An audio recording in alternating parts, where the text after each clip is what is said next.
25 years of fearless and impactful journalism. Good afternoon and welcome to the Midday News.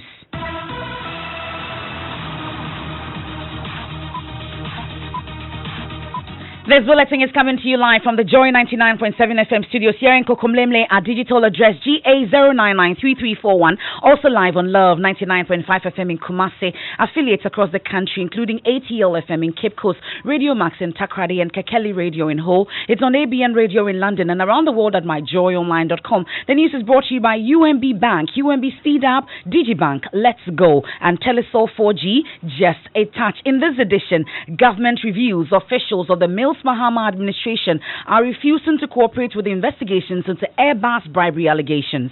In respect of this Airbus scandal, the Attorney General actually wrote on behalf of the Special Prosecutor, triggering the process for mutual legal assistance with the United Kingdom. So there is that kind of conflict.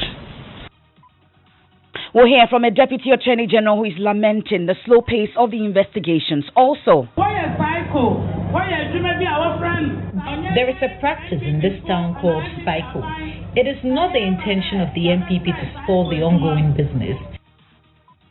Fisheries Minister exposed for encouraging fishermen to flout the law on cycle, where foreign trawlers target the staple catch of canoe fisheries and sell the stolen fish back to local communities at a profit. That was a big slip. She shouldn't have said that. She knows very well that cycle fishing is illegal. We have details of that, and later, how well can you sing a song in your local dialect? On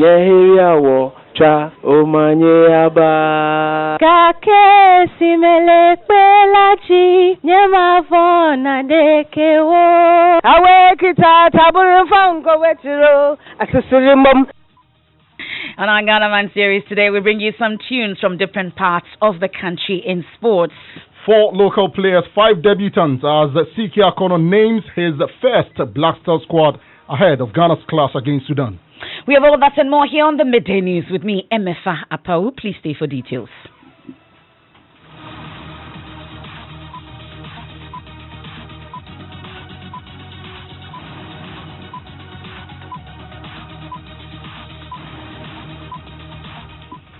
In our first story, the Deputy Attorney General, Godfred Yeboadame, is lamenting the slow pace of investigations into the Airbus bribery scandal. He has, among others, reviewed that officials of the erstwhile Mills Mahama administration are not cooperating in the ongoing investigations, despite the various roles they played in the transaction. President Akufo-Addo recently wrote to the Special Prosecutor to commence investigations into the matter when the scandal first broke.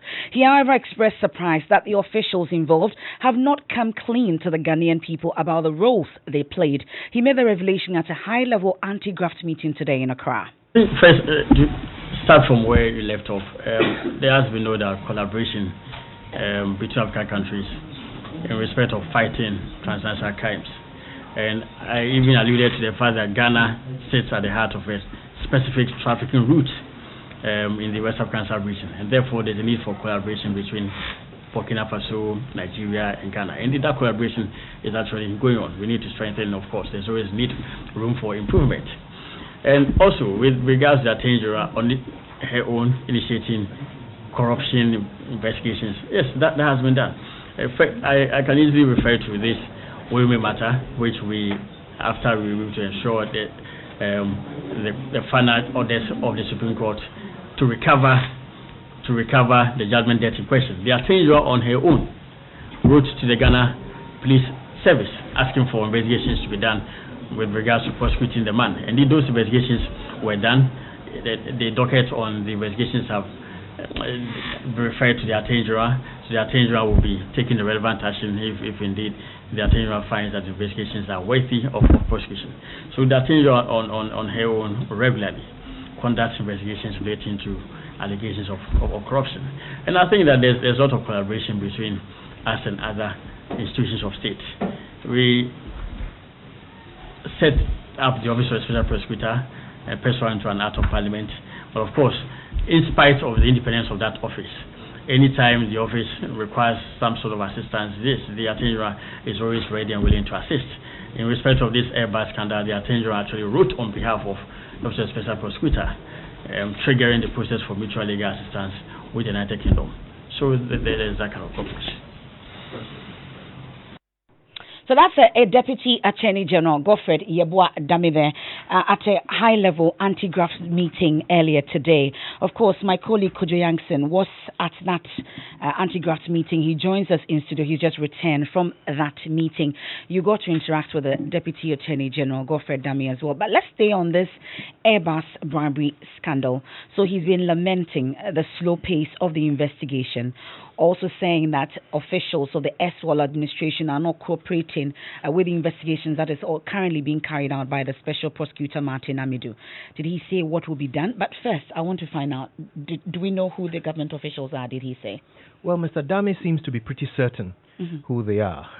He says that the government has written to the government of the UK to provide us with the specific names of these individuals, government official 1, intermediaries 5, 6, 7, and so forth. But his concern is that these individuals know themselves. So he would have expected them to have come clean to the people of Ghana by now. That is the thing that he says causes him surprise. There was an attorney general at the time, a finance minister at the time, there was a vice president at the time, and he expects these individuals who would definitely have been involved in such a deal to come clean and tell us who the reports are naming. Well, could you stay with me? Because thankfully, we've been joined on the phone by Deputy Attorney General Godfred Yeboah Dame. We're grateful for your time here on the Midday News. So I would first of all want to find out from you, we'll talk about your lamentations and the opinions that you've expressed about the ongoing investigation shortly. But do we know who these government officials are? Well, first of all, I think it's pertinent to indicate that the views I expressed are mine, and they are formed within the circumstances of the judgment that we all described as the Airbus judgment. Now, I believe that the identity of the government officials in question are quite clear, and of course, through a process of mutual legal assistance and all, they will be unraveled. Now, the point I made today was that one important lesson to be drawn from the Airbus judgment was the reform of the prosecution process for commercial crimes in the United Kingdom. That in respect of certain classes of commercial offences, whereby the public interest require, especially having regard to the size of the company, the employment opportunities that are open to the United Kingdom as a result of, and also other opportunities for raising revenue from the company in question. There could be the adoption of what we call the Deferred Prosecution Agreement. But that is first on account of a willingness to cooperate with the investigations, a willingness to admit the facts by the persons in question. So you would notice that in the United Kingdom, the Airbus scandal, it was a readiness and willingness of the company in question, Airbus SE, to admit the facts and to open up the affairs to the scrutiny of investigators. That motivated the investigators to then enter into a Deferred Prosecution Agreement, which of course was under the control of the court.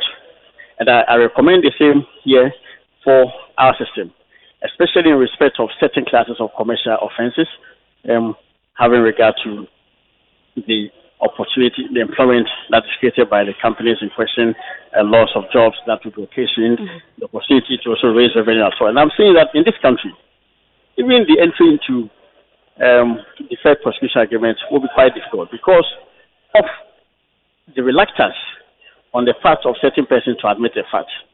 And so, if indeed honesty and integrity are very key, then what we have seen here so far will show that the adoption of a Deferred Prosecution Agreement may even be a bit difficult. Because we've seen the facts in the Airbus scandal were undisputed. The key government actors who engaged in the transaction are still around. And I insist that there was a vice president who later on transformed into a president. He's around, he's still campaigning to hold public office. And I'm saying that in accordance with the tenets of accountability, that person, even if he was not involved, ought to open up to the full facts, because definitely the transaction occurred under his supervision. But this person you talk about, Mr. Dame, has he been invited specifically to be part of this investigation or to aid the investigation? So that's the thing. I'm saying that, first of all, there's a process. If indeed that person requires a full legal process to be exhausted before he will open up to the fact, that is a different matter. But I'm saying that having taken an oath to defend the Constitution, the one major principle which guides the operation of the Constitution is accountability and integrity. And so, if you have held public office, as I am holding now, and of course having sworn an oath to defend the Constitution, if I find myself in such a circumstance, I owe it a duty to explain fully to the people of Ghana the circumstances surrounding a transaction which has become the subject matter of a criminal judgment in the United Kingdom. This transaction clearly is a subject matter of a judgment in criminal proceedings in the United Kingdom.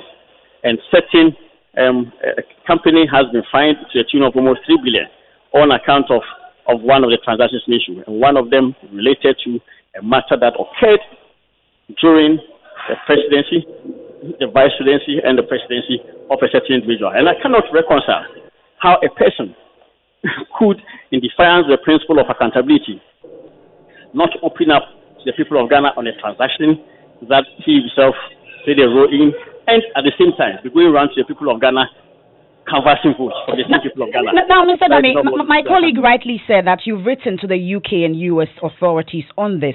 What information exactly have you received? And then also, who actually wrote to the UK and US authorities? Because I know that the special prosecutor is handling this matter. As you indicated precisely, yes, the special prosecutor is investigating the matter, and processes have been triggered by the Attorney General for the necessary information to supply the government of Ghana. So the Attorney General wrote to the UK and US authorities? Yes. And what information have you received? No, I will leave it at that. I'm saying that the special prosecutor, is probing the matter, is investigating the matter, and a letter has been written to, a process has been triggered. So that process will be concluded, and I believe the people of Ghana will know the outcome. Okay, I'm saying that it is definitely inconsistent with accountability when a person who supervises such a transaction is going around canvassing votes for the people of Ghana, and yet that same person does not want to open up to the people of Ghana on the transaction. To me, is the height of inconsistency and lack of accountability. But what really is the end game, Mr. Odame? Is there prosecution? Because you rightly said elsewhere in the UK and US, the people were left off. I should say there were some punitive sanctions. They were made to pay the monies that they were supposed to have paid or what they incurred. So what really will be the end game here? Will it be a prosecution? What really was going to happen? Okay, first and foremost, the people in the United Kingdom were not left off the hook. There was the entry into of a deferred prosecution agreement, and as I indicated, it was on the back of an admission of the facts. It was on the back of a readiness to cooperate with investigations. It was on the back of the institution of remedial measures by the company in question, and the company was subsequently fined. And the fine is a conviction. The fine was very punitive and deterrent enough. So in this case, where the people are unwilling to admit the fact, of course there will be a prosecution when the full facts are unraveled, and I believe that the full consequences of the law will be applied. So should the people come forward, admit the facts, will there be a deferred prosecution? What exactly would happen? No, definitely not. I mean, the laws of Ghana, even now, do not admit of a deferred prosecution agreement. So indeed, those were recommendations that I was making for a reform of the process for the punishment of commercial crimes, certain classes of commercial crimes. It's not every commercial crime. It's not plain corruption. It's not plain thievery. It's not plain theft that will be admitted in the deferred prosecution agreement. Okay, but I still did not get the nature of the offense that was investigated in the UK. Definitely may be a little bit different from what the circumstances in Ghana warrant. Okay, but I still did not get an answer to the question about whether those involved have been invited regarding this investigation. Well, I believe they've been invited. The whole nation will be aware. Yes. They've not been invited, or if they've been invited, the whole nation will be aware. What exactly are you saying? No, what I'm saying is that definitely they've not been invited because the process was triggered recently. I mean, the referral to the special prosecutor was even not more than 2 weeks ago, if my memory serves me right. And that thing also wrote very recently, triggering a process of mutual legal assistance. But finally, Mr. Dami, since you are expressing an opinion on the matter today, yes, I would want to find out from you, there's an opinion also going around that this is a political tool for the NPP, especially in an election year. How can it be a political tool? I think that it was pretty much unsolicited. The Airbus scandal was very much brought upon the NDC by the NDC itself. It was a transaction that occurred between 2011 and 2015. At that time, the NDC was not in office. The actors acted voluntarily. I do not think the MPP or any member of the MPP played any role in the collection of bribes. It was purely by the actors in question, and the judgment occurred in the United Kingdom. It did not occur at the behest of the government of Ghana. It was purely pursuant to proceed investigations that were conducted across 26 countries, the UK, France, United States, as well as 23 other countries, including Ghana.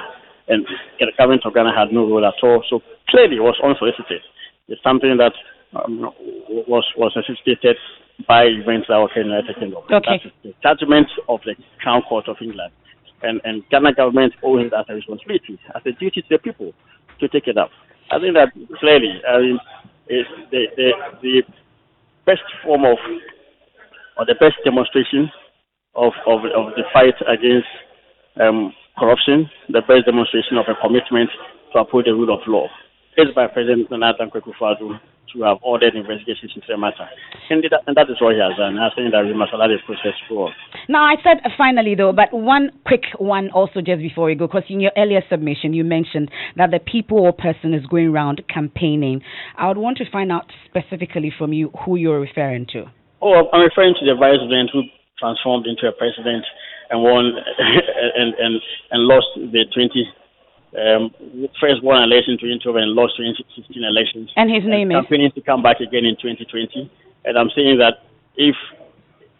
Are you referring to Mr. John Dramani Mahama? Absolutely, clearly. Okay. If you pretended such a transaction which became the silent matter of criminal proceedings and indeed a conviction in the kingdom has taken place. Okay. And you still want to go around campaigning for votes from the same people, yet you keep mute, you maintain stone silence in respect to the matter to the people of Ghana. I don't see it as any demonstration of. I'm grateful for your time. That's a Deputy Attorney General, Godfred Yeboah Dame. You're still listening to the Midday News here on Joy 99.7 FM. He's expressed an opinion earlier today, also lamenting the slow pace of the investigation into the Airbus bribery allegations. We move on to some other stories now. Fisheries Minister Elizabeth Afolekwe has come under criticism by fishery experts after she was exposed for encouraging fishermen to flout the law on cycle. Now, cycle is a practice where foreign trawlers target the staple catch of canoe fishers and sell the stolen fish back to local communities at a profit. The minister was caught on tape encouraging the fishermen to engage in the practice. We'll hear from her shortly, but first, here's a report by Nancy Emefa Apawu on how this illegal form of fishing is affecting fisher folks. It's a Sunday morning at Saltpond, Ankafo, one of the nearly 200 coastal villages in Ghana. The fishermen have just returned from fishing, but after many hours and possibly days of toil, their nets are not full. A poor catch. We have lost our jobs. We don't get anything when we go fishing. We buy fuel for 500 Ghana and we get little or no catch. Many of these fishermen I met had the same response to the question about what could be the cause. Cycle is the local name for the illegal fish transshipment in Ghana. Here, industrial trawlers transfer frozen fish to specially adapted canoes at sea.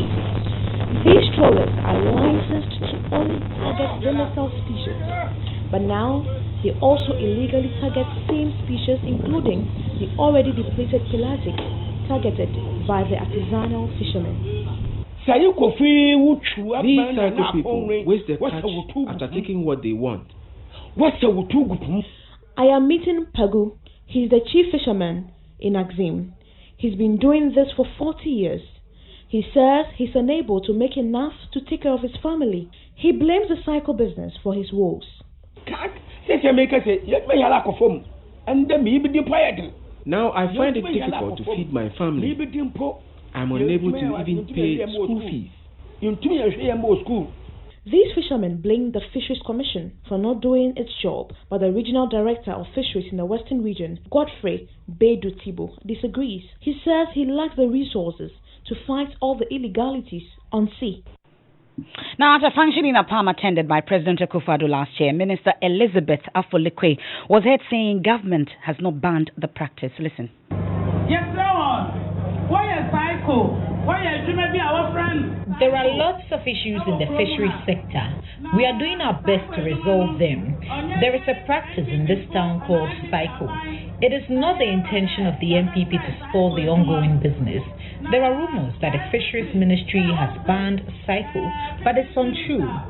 What the minister is saying is that the Chinese take the bigger fishes to their country and leave us with fingerlings. Now wait, no one can think it's if we are on there, I want country get a full Ghana Industrial Toilet Association for that. One go up and no market in now, young car there one day cycle. Yes, one year, now 1 year.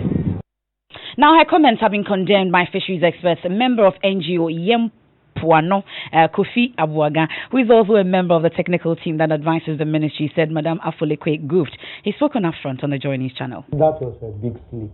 She shouldn't have said that. She knows very well that psycho fishing is illegal. Something that is illegal, whether you do it well or you don't do it well, it is illegal. Just like an armed robber telling him that he should go and do his armed robbery well, you support, or not to do it well. I find a lot of contradictions in what she said.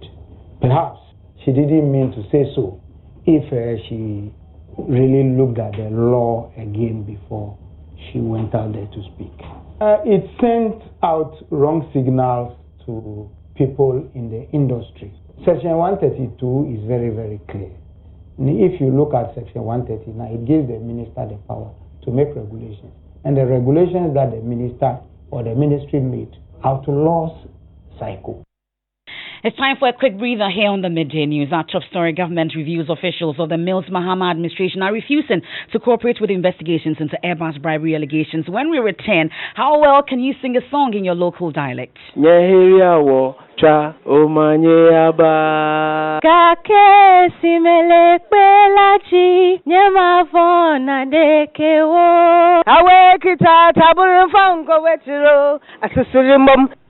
That's coming up in our Ghana Man series to bring you more tunes from different parts of the country.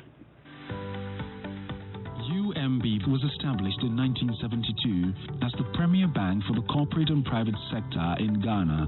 From our very beginning, as the only Ghanaian bank serving all categories of businesses, we set a standard for excellence and innovation over the past 45 years.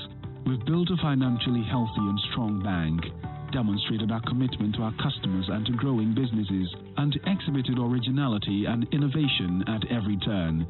At UMB, our focus is built around people, service, products, and technology.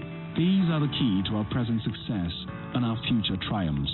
At UMB, we're poised to make a difference not only with our customers, but also in the banking industry. We invite you to share in our future. Our future starts now with you. Good things come in two, Sampa. You know your chamber quarter. And Nunti, from the second month of the year, for 2 months, DSTV is giving you 2 months DSTV access subscription instead of one when you buy a DSTV Zapper. Nothing so. Yes, step you up more than last month. Just pay for a higher package and DSTV will step you up to the one above that from 40 Ghana cedis all month long. SMS DSTV to 1731 and we will call you back or call 0302 740 540. DSTV, feel every moment. Thanks for staying with us here on the Midday News. Let's do sports now. Hans Mensando has the latest. And we have a new squad? Yep, not entirely. There are some, old faces still, in there. But 5 debutants have been named by Coach Siki Akono. Richard Atta of Accra Hearts of Folk, Kojo Amwako of Ashgold, Tariq Fosu of Brentford FC, and Eugene Ansah of Hapo Ranana, as well as Yaya Mohammed of Adriana Stars. But the full component includes Richard Ofori, Razak Abalora of Azam FC in Tanzania, and there is Kojo Amwako of Ashgold, Andy Yadom, and Gideon Mensah. Nicholas Opoku, Joseph Edu, Kasim Nuhu, and Habib Mohammed also make the cut. Mubarak Wakasu plays in China, and there is also Alfred Duncan, Idrisu Baba, Thomas Tepati, and Mohammed Kudus. Also included Christopher Enchieje of Paderborn in Germany, Tariq Fosu of Brentford, Samuel Owusu of Al Fire FC in Saudi Arabia, and skipper Andre Dediayu. His brother Jordan Ayu also make the squad, as does Richmond Boachi-Adom, Eugene Ansah, and Yaya Mohammed. So those are the players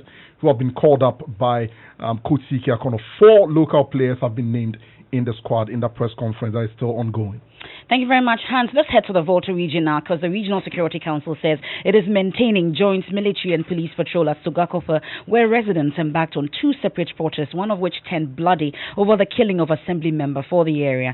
3 persons sustained gunshot wounds from yesterday's confrontation between residents and the police. The police says it has extended invitation to some persons believed to have played key roles in the disturbances. Komladum has a wrap of yesterday's events.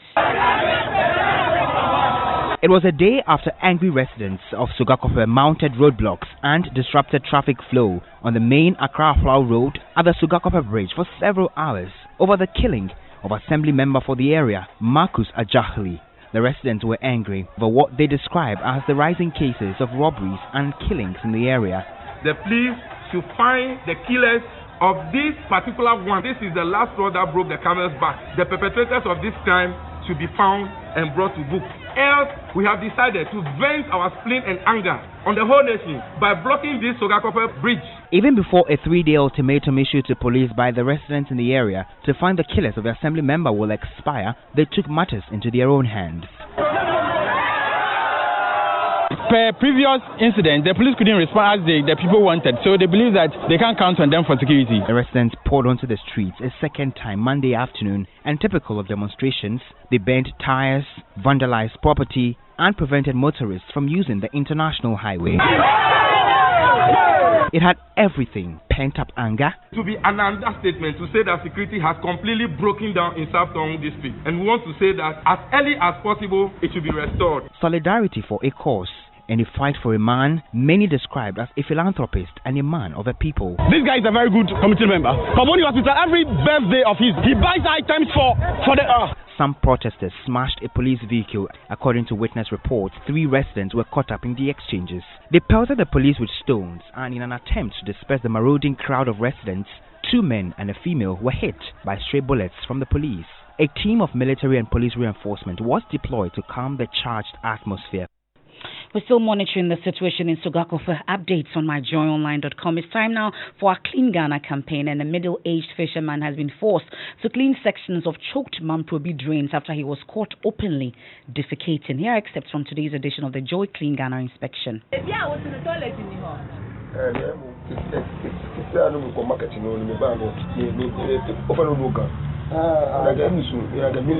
Pato, Yano, the best place I was off for toilet. Into the Bia for toilet, a yamau. What's the saying? Uyam Yaoya, Ukra wouldn't name at Adriana, Ukodi Yam Yaoya. Baby, when you dream, what about that for 2 of butter, you and our toilet? Then Fiancy, a man on toilet. Our gutter. If you wear who public toilet, Bia around her baby, I say a hand of the toilet. Into your bad, the more cleaning that you and never will you run of you. Obey you running in a door hanging your baby Kahama.